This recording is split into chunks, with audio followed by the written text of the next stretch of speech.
What's up, guys? I got a tough braze job on my hands here. I got some very thin brass artifacts being brazed to an extremely bulky piece. And I have a piece of stainless steel brazed to the bottom of this piece that I don't want to fall off. So the braze joint that I'm about to do is basically just a seal. And it has to be a brazed seal because I have a third brazing procedure to do, which is to braze 3 stainless steel tubes into the top of this thing. So got my work cut out for me here. What we're building here is an atomization nozzle for a dual fuel pyrolysis burner that's going to a plastic to fuel facility. The audio on this particular portion was terrible, so you gotta listen to me instead, but I was gonna tell you guys a couple of tricks of brazing while I did this job. But essentially I'm just using an oxyhydrogen torch. It's about 3,000 watts of power going into this thing, and I like to add a little propane gas with that. Using about 3,000 watts there. Pretty good deal of electrolysis gas from this massive electrolyzer. I better shut that off.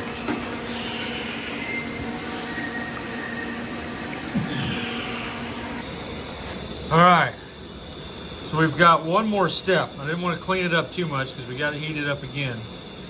We have to connect 3 stainless steel tubes to the top. So we're going to clean these up to bare copper. Bare brass, I should say. I'm going to get ready for that stage. All right, I'm ready for stage 3, which is to get these brazed.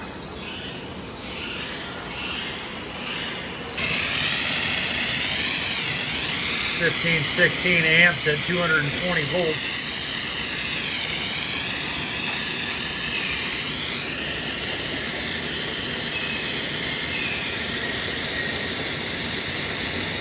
I don't have very good control of this piece of wire. There we go.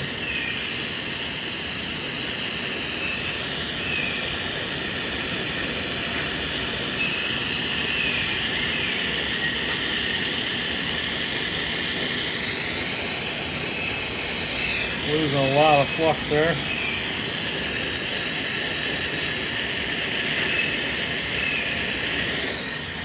Okay, I'm going in.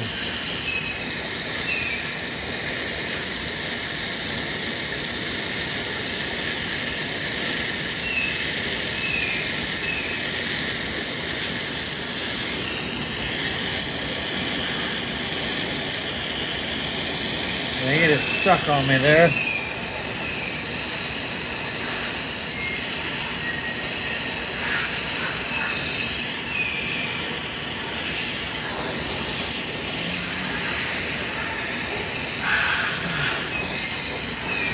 Got that one.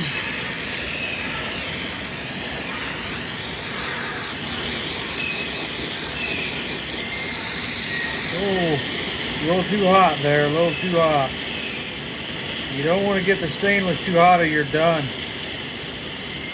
So this is kind of a delicate operation here. Oh, I just moved it.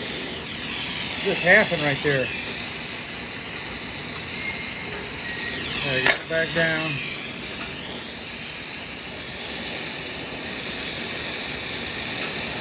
Moves it again.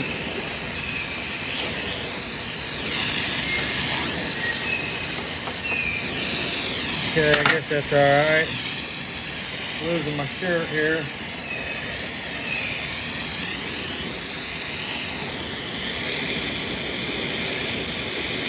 Not getting very good control of my rod.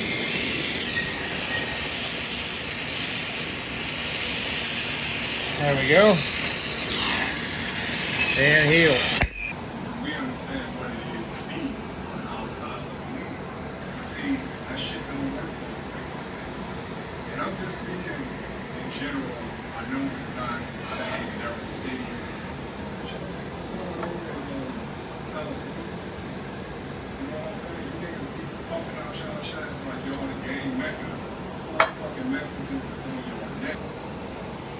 So I use Stay Seal 45. It's also called Safety Seal 45.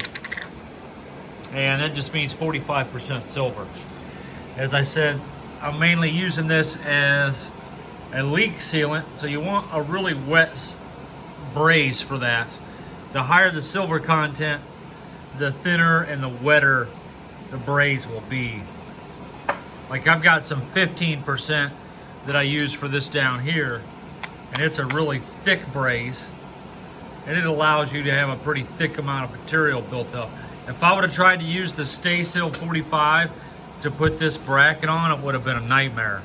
It's such a wet, flowing material, it would have all just flowed off and down the side. It will not gump up like this. You can see it on the side. This braze joint's a little bit cooked because of the 3 different stages of brazing this.